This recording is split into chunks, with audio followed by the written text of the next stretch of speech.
live in interesting times for the headlines.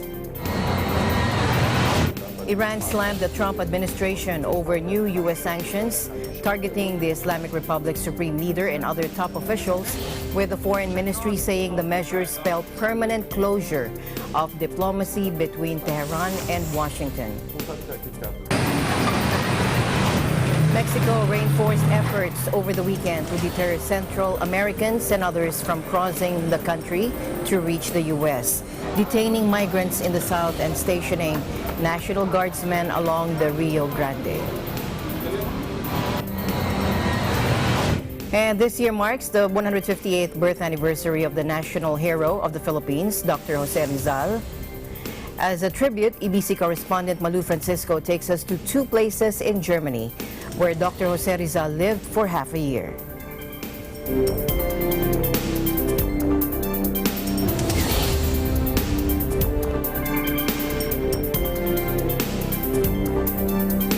I'm Alma Angeles, wherever you're watching from around the world. Thank you very much for joining us, and now to the news.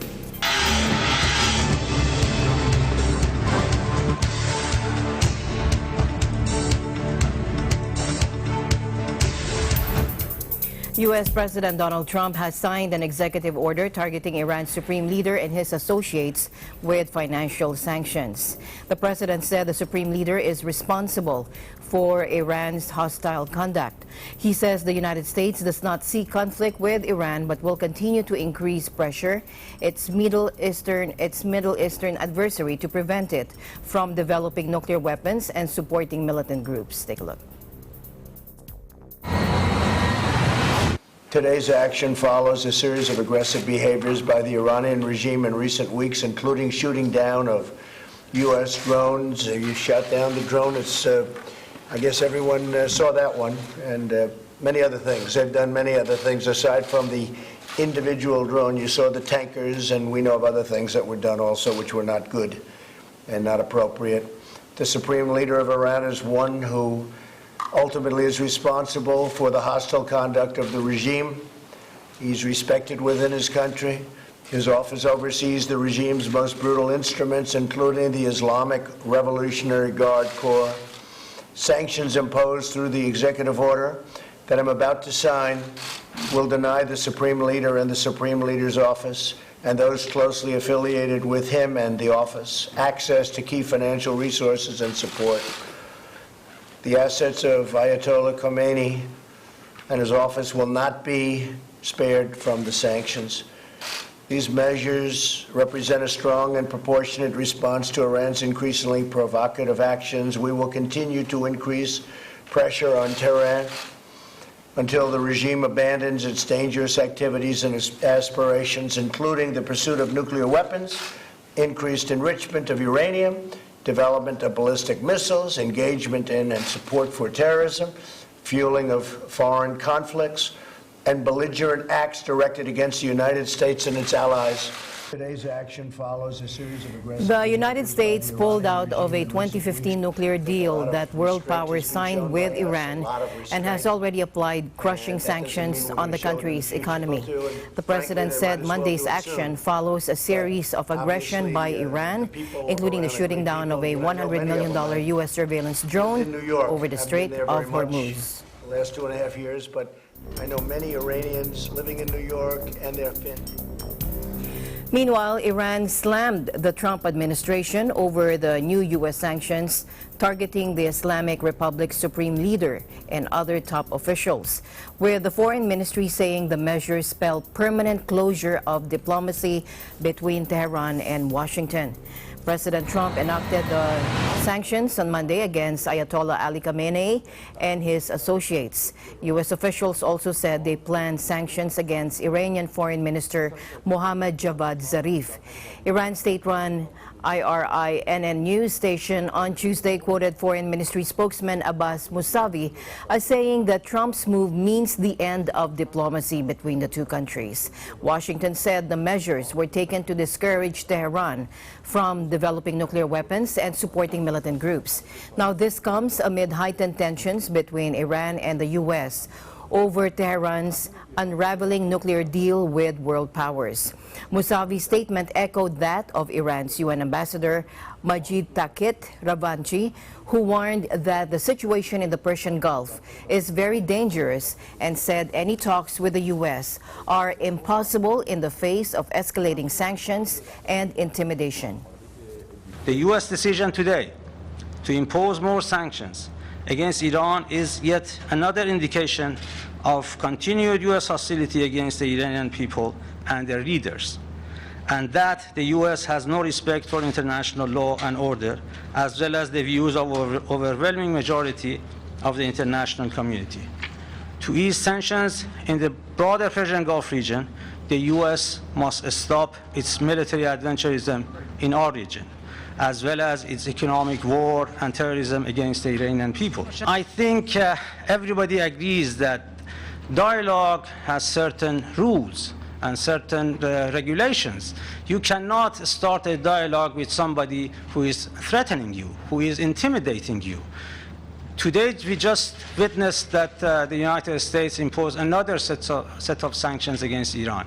How can we start a dialogue with somebody whose primary preoccupation is to put more sanctions on Iran? So the atmosphere of such a dialogue is not ready yet.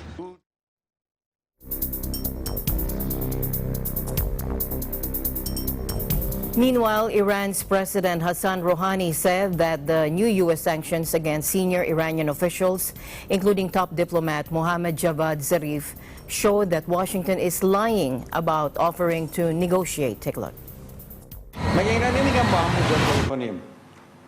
خب اگه شما راست میگید میخواید مذاکره کنید، همزمان با مذاکره اون وقت دنبال اینید که وزیر خارجه رو هم تحریم کنید؟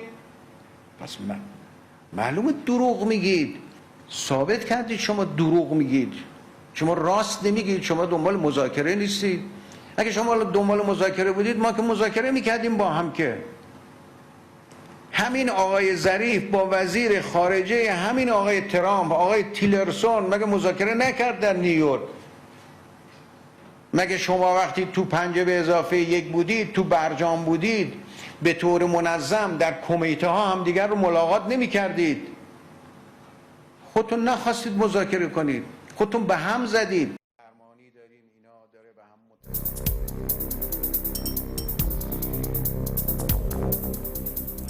Meanwhile, France, Germany, and the United Kingdom are warning that increased tensions in the Gulf that were heightened by Iran's downing of a U.S. drone risk miscalculation and conflict. The three countries called for de-escalation and dialogue in a joint statement on Monday. Take a listen. France, Germany, and the United Kingdom are gravely concerned by the increased tensions in the Gulf that were further heightened after the downing of the US drone by Iran on the 20th of June. These developments risk miscalculation and conflict.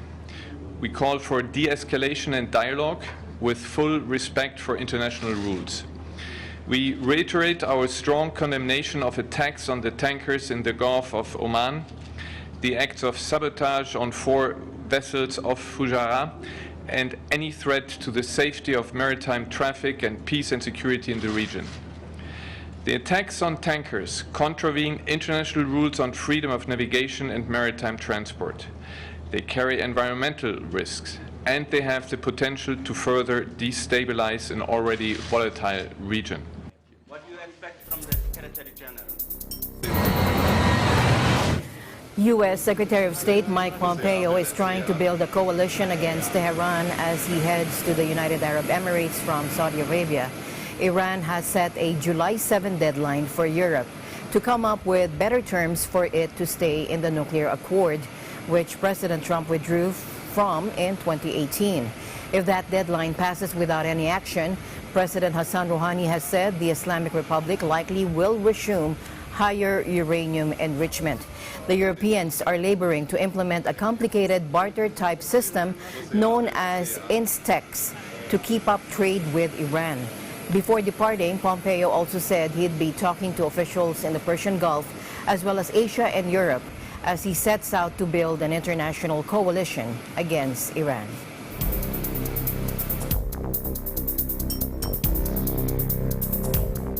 Meanwhile, U.S. National Security Advisor John Bolton said all options remain on the table if Iran exceeds the uranium enrichment limit agreed under the 2015 nuclear deal. Bolton spoke at a press conference following a high-profile trilateral security summit in Jerusalem. He was responding to a question about whether a military strike was still an option if Iran crosses the 300-kilogram stockpile threshold outlined in the accord. Well, I think the President would say that all options remain on the table. I wouldn't give Iran advice on what they ought to do. They should give up their pursuit of deliverable nuclear weapons. They should make that strategic decision. They haven't done it yet. All these subsidiary steps that they take simply make it more difficult for the rest of the world to trust them. I think the next step, if indeed they do blow through the limits, as they have threatened, they called it an ultimatum to the Europeans when they issued their statement. We've been in conversation with the Europeans and others about that. And I think as we understand it from European foreign ministries, their view would be that it would be a very serious mistake for Iran to ignore those limits.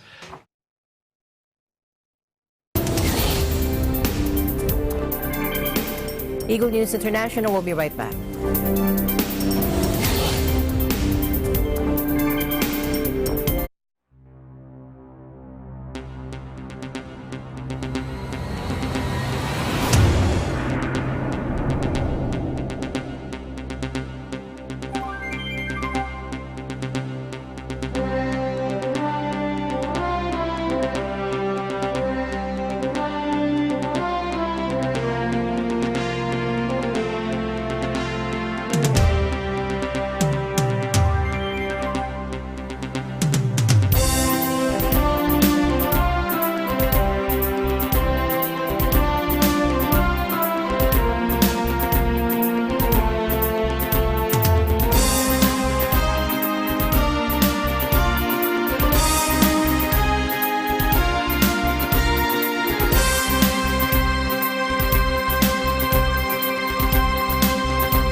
Welcome back. Vietnam has culled 2.5 million pigs in the wake of a global epidemic that has spread across the agrarian nation in 5 months and threatens to impoverish farmers and raise consumer prices of pork locally.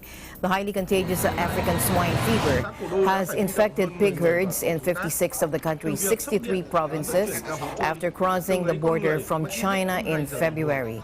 So far, Vietnam has culled 8% of its 30 million pigs, according to a report released by the Ministry of Agriculture and Rural Development. Now, this makes Vietnam the hardest hit country by the virus since reaching East Asia in 2018. There are about 2.4 million households with small-scale pig farms throughout the country.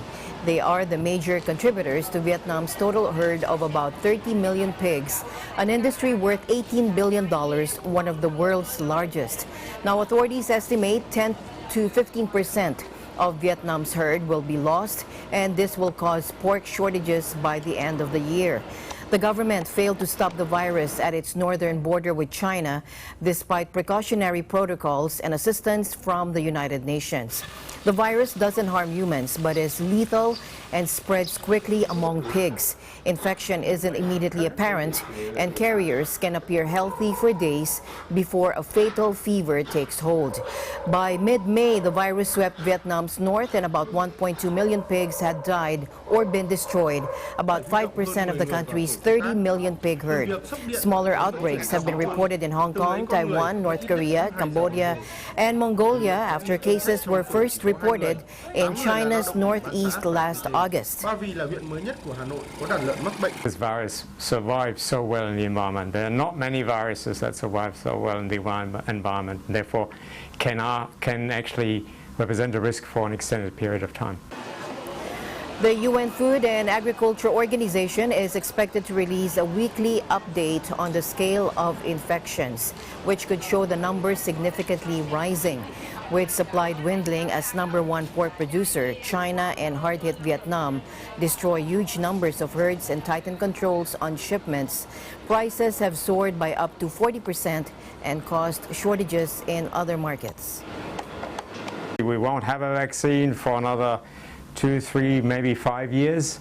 And even if we have the vaccine, it will still be very difficult to push the virus back because we have so many pigs in mainland China. I mean, such an extraordinary large number of pigs in mainland China and also in parts of Vietnam. We won't stop it by killing pigs. So I think we need to start to come up with policies that avoid the killing or minimize the killing, because culling pigs is something that farmers do not like because it's an income loss. We have, as a consequence, increased price of pork, etc. So many impacts of that, and it doesn't stop the spread of the virus. If we're dealing with the situation that we have in Vietnam and in China, where the virus is endemic.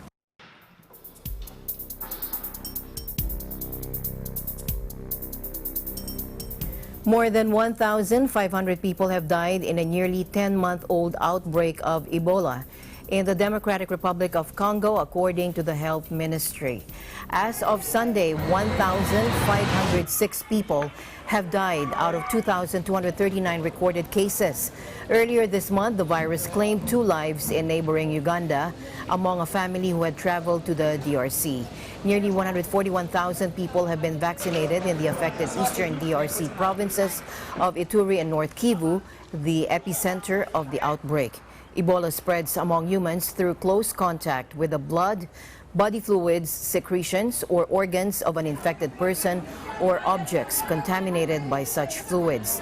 The current outbreak in the DRC is the worst on record after an epidemic that struck mainly in Liberia, Guinea, and Sierra Leone between 2014 and 2016, killing more than 11,300 people. Chronic violence and militia activity in Ituri and North Kivu, as well as hostility to medical teams among locals, have hampered the response. Meanwhile, the Supreme Court ordered a probe on the rising encephalitis deaths in Bihar, India. The country's Supreme Court also demanded the government explain what measures it has taken to combat the spread of acute encephalitis syndrome, or AES, a deadly disease that has been widely linked to the eating of unripened lychee fruit. Authorities said 152 children have died in districts across the eastern state, with 131 in 2 hospitals in Muzaffarpur, the epicenter of the outbreak. In New Delhi, the Supreme Court also ordered Bihar's government to report on medical facilities, nutrition, sanitation, and hygiene conditions in the state. Acute encephalitis syndrome, or AES, is an inflammation of the brain affecting mostly undernourished children under 10. To other news now, Mexico reinforced efforts over the weekend to deter Central Americans and others from crossing the country to reach the U.S., detaining migrants in the south and stationing National Guardsmen along the Rio Grande. In Arriaga, in the southern state of Chiapas, the Associated Press saw about 100 migrants bused to a detention center on Sunday. Now, local media reported that 146 more were pulled from a private home in the central state of Querétaro, and that more than 100 were picked up from a hotel in the Gulf state of Veracruz. Pressured by the U.S., Mexico deployed some 6,000 agents of the new militarized National Guard policing force along its southern and northern borders this month to help deter migrants. In Ciudad Juarez, south of El Paso, Texas, guardsmen turned back migrants trying to cross the border this weekend. Many of the guardsmen are regular soldiers and police who now brandish black armbands, indicating that they are part of the National Guard. Stiffer immigration enforcement has popular support in Mexico. 3 out of 5 Mexicans surveyed by the El Universal newspaper earlier in June said that Mexican authorities should not allow migrants to enter the country without visas. Last week, President Andres Manuel Lopez Obrador instructed private bus companies to begin check identifications of those buying tickets to travel by passenger bus in an effort to crack down on human smuggling.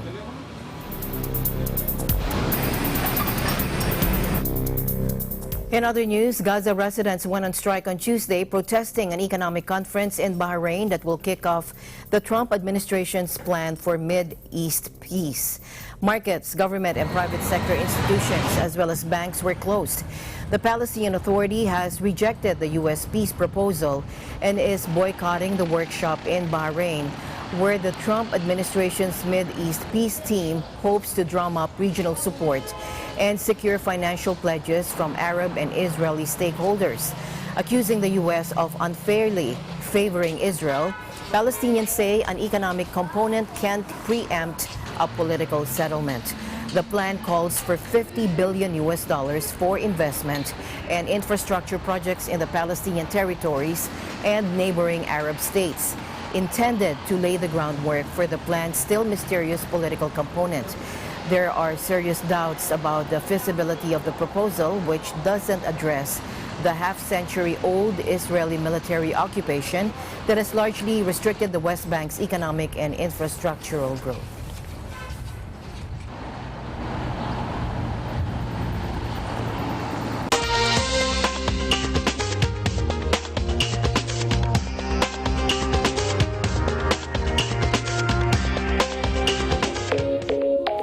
Filipino climate activists dressed as the Japanese cartoon character Pikachu and protested outside Japan's embassy in Manila on Tuesday. Take a look. The group called on the Japanese government to stop financing coal projects as Japan prepares to host the G20 summit in Osaka this week. Protest leader Norly Mercado of grassroots climate change group 350.org said Japan is the second largest funder of coal projects worldwide.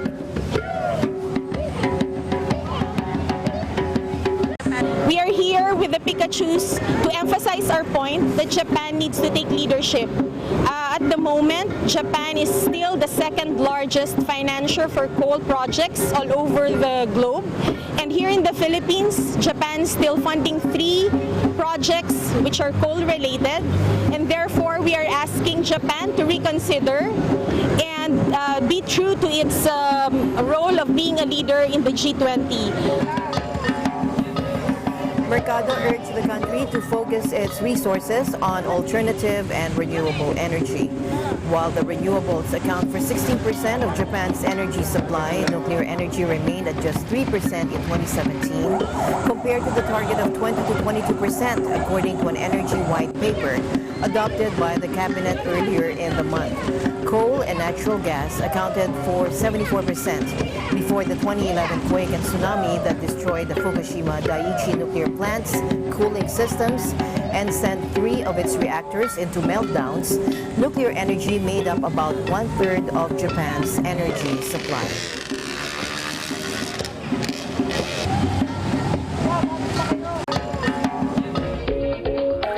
Malaysia's government has shut more than 400 schools in a southern state after chemical pollution sickened dozens of students for the second time in 3 months. The Education Ministry ordered 111 government schools and several hundred private educational institutions in Pasir Gudang district in Johor State to close for 3 days starting Tuesday after many students complained of breathing difficulty and vomiting. The source of the pollution has not been identified. Malaysian Prime Minister Mahathir Mohamad said that authorities are still trying to identify the companies behind the pollution and warned stern action will be taken. In March, schools in the same area were shut for days after toxic waste illegally dumped into a river sickened more than 5,000 people. Authorities say the waste from that event was cleaned up and the 2 incidents are unrelated. Dr. Mahathir said the recurring pollution was unfortunate. 4 people, including 2 Singaporeans from a tire processing factory in Johor, have been charged in court over the earlier pollution incident.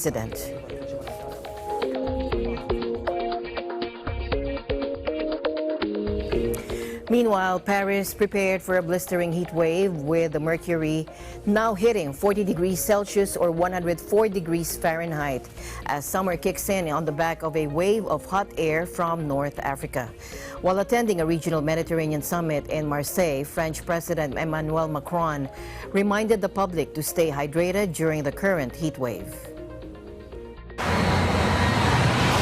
Pour aménager les choses, mais c'est une vigilance toute particulière dans les services d'urgence, les services de santé comme les EHPAD qui seront aussi prises pour permettre d'abord d'avoir les mesures de prévention d'hydratation, les mesures d'accompagnement et les prises en charge les plus rapides des personnes les plus vulnérables parce que comme vous le savez, dans ces moments-là, ce sont les personnes malades, les femmes enceintes, les nourrissons et les personnes âgées qui sont les plus vulnérables et auprès desquelles il faut être non seulement vigilant, avoir des mesures de prévention, mais pouvoir intervenir le plus vite possible.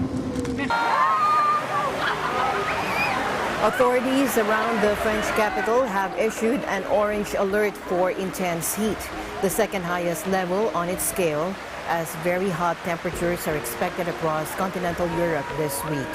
Meteo France also warned of a hot, humid, and unstable weather front that could push the mercury up to 40 degrees from Tuesday in some parts of the country, including Paris. The authorities activated an action plan for children, the sick, and the elderly, as well as for homeless people. France is worried of a repeat of the intense heat wave of summer 2003, when nearly 15,000 died over a 2-week period, most of them elderly. In Paris, officials pledged to open cool rooms inside public buildings, set up temporary water fountains, and leave the city's parks and gardens unlocked and accessible at night. City workers would also distribute water to the homeless and install fans in schools and nurseries. In other news, Prince Harry and his wife Meghan's new home in Windsor cost £2.4 million or $3.05 million of taxpayers' money to renovate, according to royal account showed on Tuesday, prompting criticism from anti-monarchy campaigners. Queen Elizabeth, its grandson, and his wife moved into Frogmore Cottage on the Windsor Castle estate before the birth of their son Archie on May 6. The residence west of London had been split into 5 separate homes but was turned back into one property in a 6-month refurbishment ahead of their move-in. The property had not been the subject of work for some years and had already been earmarked for renovation, according to Michael Stevens, who runs the Monarchy's accounts. The building was returned to a single residence and outdated infrastructure was replaced to guarantee the long-term future of the property. The renovation and rise in overall spending provoked condemnation from campaigners who want to abolish the monarchy. This year's increases are outrageous at a time of widespread spending cuts, according to Graham Smith from the Republic Campaign Group. And he told this to the Sun newspaper. He said if even one school or hospital is facing cuts, we cannot justify spending a penny on the royals. Now, under a deal dating back to 1760, profits from the Crown Estate, the monarch's hereditary land and property portfolio, are surrendered to the Treasury, which in return funds the monarchy's running costs through the sovereign grant. The grant is not income for the royals, but pays for the monarch's household staff, property maintenance, official travel, housekeeping, and hospitality. The grant amounts to 15% of the Crown Estate profits. For 10 years, starting last year, there is an additional 10% to cover the resurfacing of Buckingham Palace, Queen Elizabeth's official residence in London. The sovereign grant for 2018-2019 was £82.2 million, up from £76.1 million the previous year.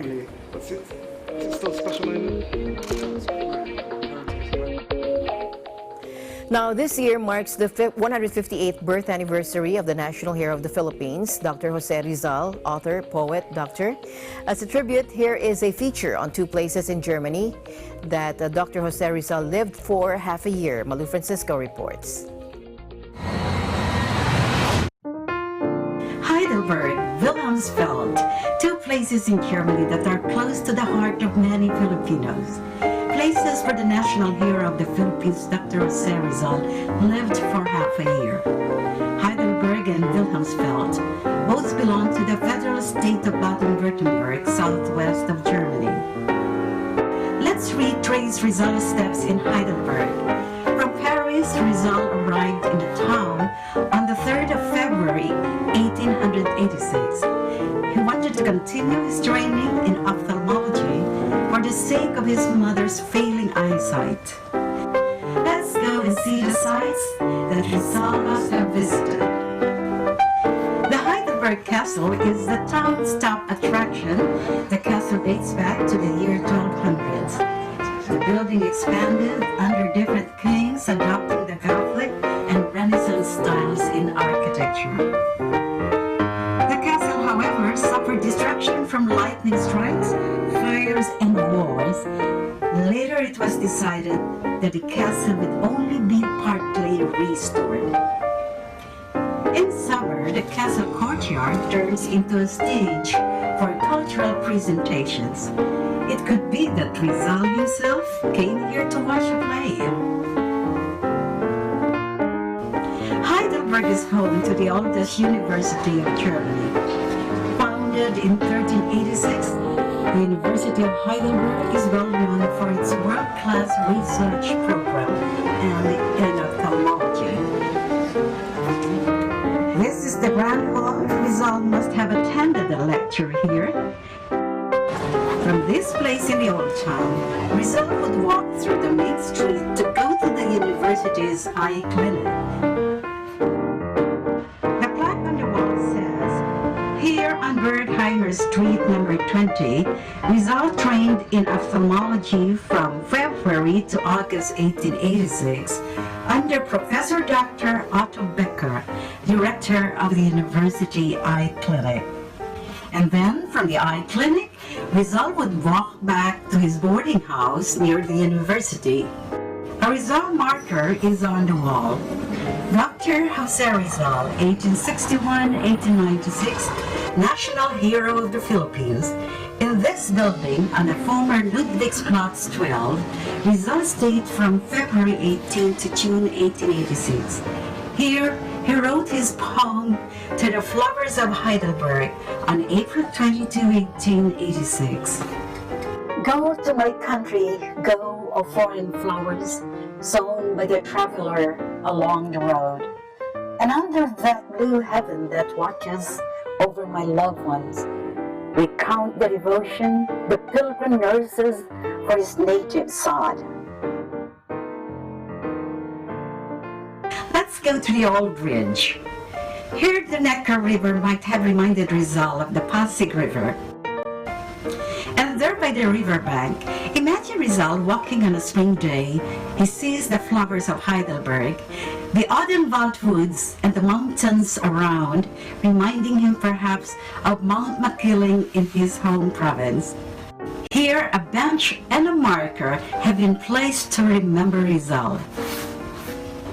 To the flowers of Heidelberg, go to my country foreign flowers, sown by the traveler along the road. In this poem, the poet by the riverbank describes his deep love for his country. The foremost leader of the anti-colonial Philippine freedom movement was convicted in Manila as a revolutionary and executed on December 30, 1896. From the Neckar Valley, Rizal would take a walk to the mountainside called the Philosopher's Path. It's been a favorite place for artists, writers, and others who simply want to enjoy nature and the view of the castle and experience the romantic aura that surrounds the city of Heidelberg. During one of Rizal's walks, he met the German pastor Karl Ulmer, and the two became fast friends. Pastor Ulmer invited Rizal to spend his vacation with his family in his home in Wilhelmsfeld near Heidelberg. In Wilhelmsfeld, Rizal wrote the last chapters of his world-famous novel Noli Me Tangere. Wilhelmsfeld is also home to the first street named after Rizal outside the Philippines. Join us in our next feature as we follow Rizal's memories in Wilhelmsfeld. Let's find out about the bond between Rizal and the people of Wilhelmsfeld. For Eagle News, Malu Francisco with Marie Francisco Weir, we're one with 25.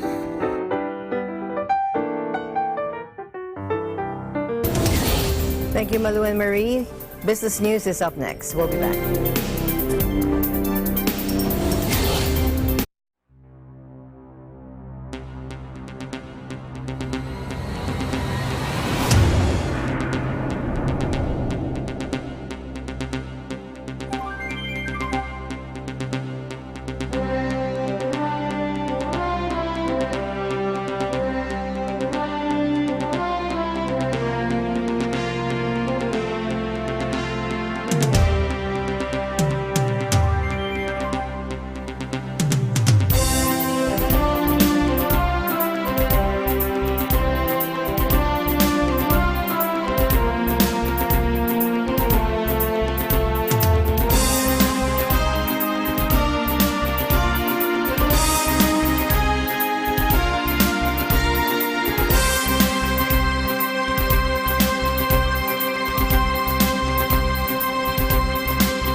visiting the Philippines, Manila or Quezon City is a popular destination. But oftentimes the hustle and bustle of the city can be more stressful on your vacation. So when you feel the need to reconnect to nature or relax again, there's a beautiful oasis just outside of the city called the Garden at Ciudad de Victoria.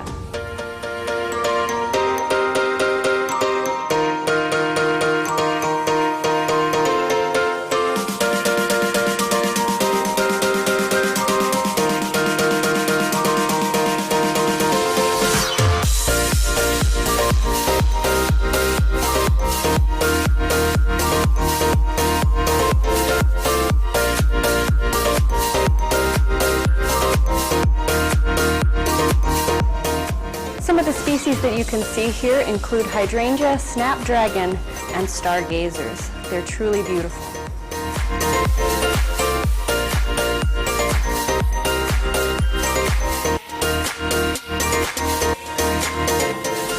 The gardens at Ciudad de Victoria are so peaceful, tranquil, and beautiful that it's become a haven for young couples and a very popular venue for engagement photos.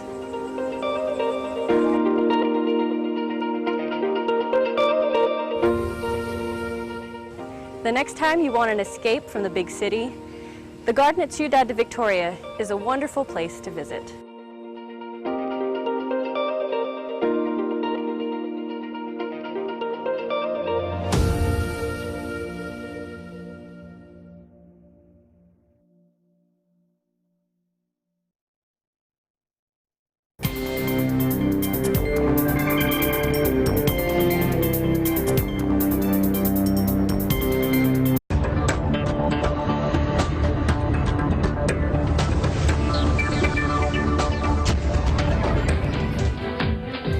Global stock markets fell Tuesday as traders looked ahead to a meeting between the American and Chinese presidents amid hopes for renewed trade talks.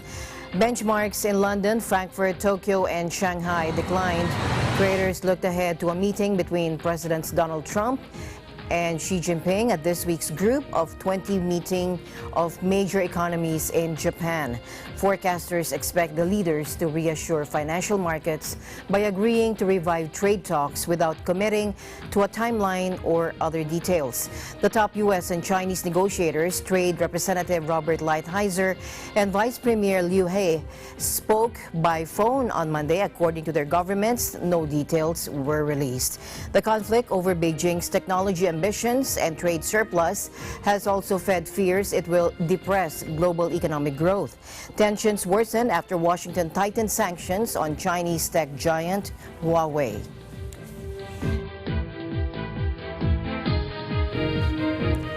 Meanwhile, scandal-battered Nissan won shareholders' approval on Tuesday for a new system of committees to oversee governance and for keeping Chief Executive Hiroto Saikawa on its board. The Japanese automaker had seen profits and dividends tumble amid a high-profile scandal involving its former chairman, Carlos Ghosn. Saikawa and the other board members, including French alliance partner Renault chairman Jean-Dominique Sénard, bowed deeply at the meeting at a convention center in the port city of Yokohama, where Nissan Motor Corp is based. Saikawa offered his deepest apologies for how misconduct has caused serious concern for shareholders and said Nissan will remain Nissan. 今言われたちょっと売り渡すという言葉がですね、どういう意味か何とも言えませんけども、少なくとも私の理解するところでは全くそのつもりはございません。で、先ほど申し上げた通り、日産は日産であり続けるということ、これが一番大事ですから、そこについてはですね、一点のブレもございません。Ghosn was pivotal in Nissan's three-way partnership with Mitsubishi and Renault until he was arrested on financial misconduct charges last year. Ghosn led Nissan for 2 decades, saving it from near bankruptcy, and served as chairman at Nissan, Renault, and Mitsubishi. He's been charged with falsifying financial reports in underreporting retirement compensation and with breach of trust in having Nissan shoulder investment losses and diverting Nissan money for personal gain. Ghosn says he is innocent. Now, some shareholders expressed worries about the future of the automaker. 一連の報道がある中でどのようにこれからやっていくのかなってこれから立て直しはできるのかなっていうことをちょっと聞いていきたいですね。やっぱり時々刻々変化してますけども、どういう時点で安定するか、安定株主というふうに、ね、なれるのか、その辺を知りたいんです。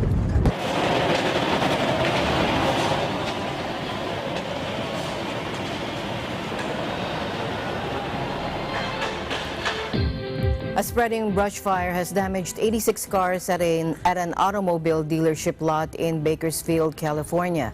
Authorities received reports Monday afternoon of several grass fires erupting along State Route 99 in the central Californian city, possibly caused by a large lorry dragging a chain or some other object that created sparks and ignited the tinder-dry brush. The fire department said the blaze spread to a CarMax parking lot, destroying 26 cars and damaging 60.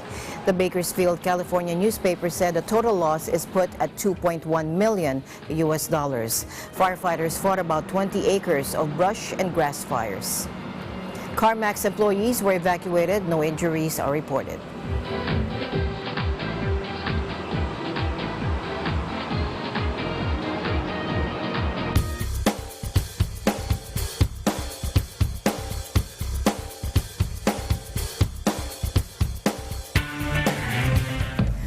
Walmart Mexico, the largest commercial chain in the country with more than 2,459 stores in the country, launched a new home shopping and delivery service through the WhatsApp for 92 stores that have the Superama brand, business directed to the higher income population.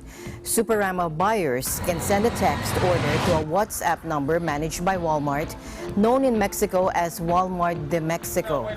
Gabriela Buensrostro, Deputy Director of Corporate Communication Walmart, said that this new purchase method in Superama is the result of the company's innovation to better serve customers so they can buy their super via WhatsApp in an agile and frictionless way.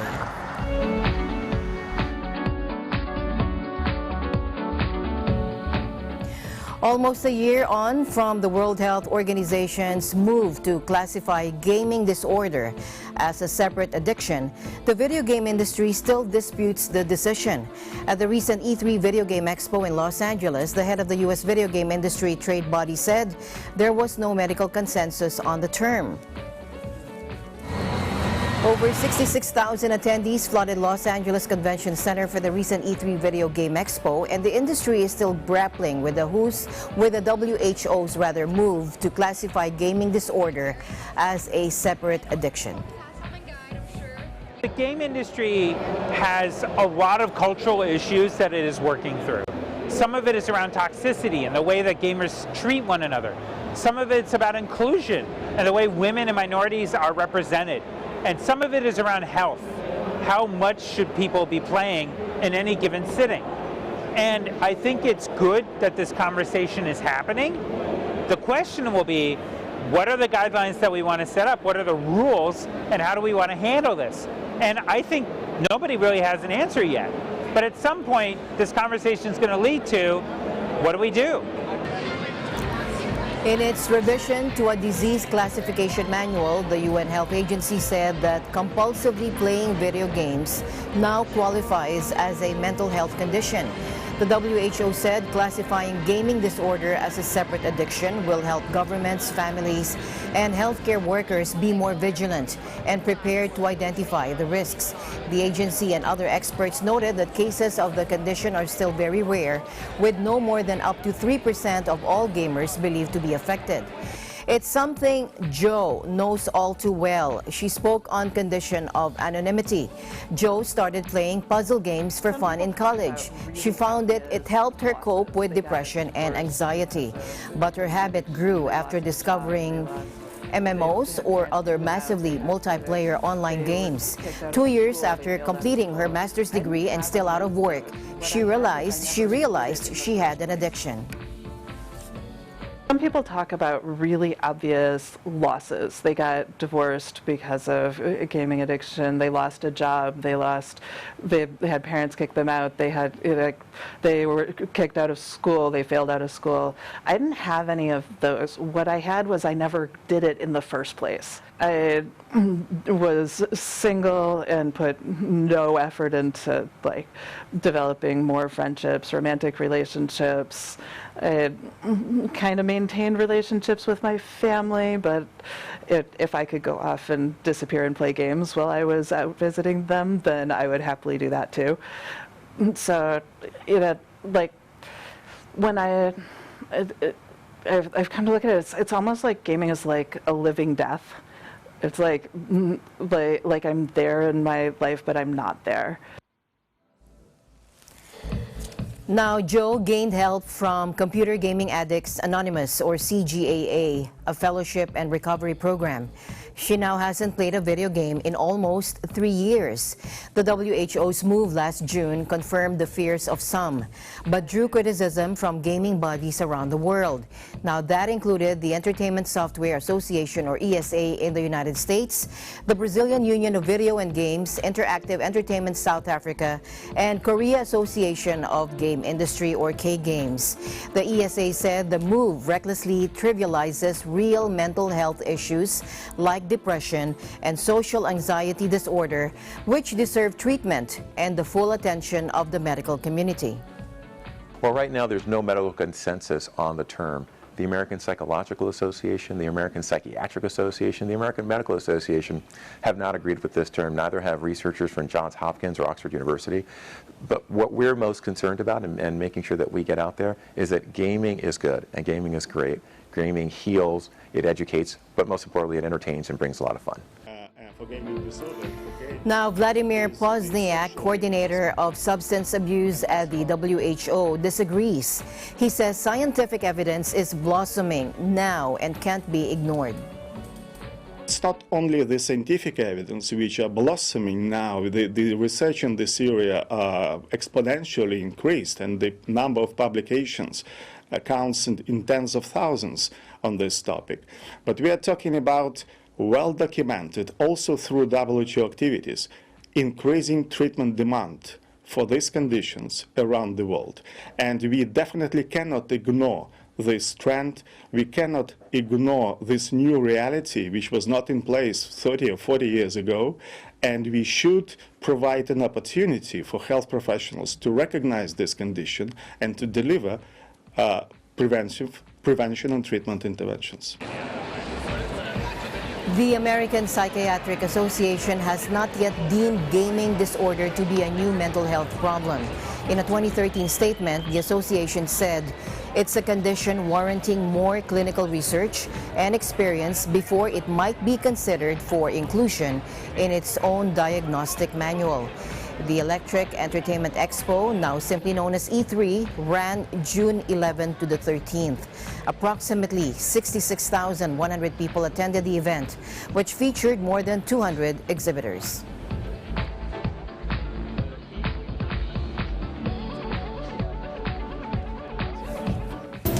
And the news continues here on Eagle News International. We'll be right back.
All right, and that's all the time we have for you tonight. Thank you for joining us. I'm Alma Angeles, always one with 25. Good night.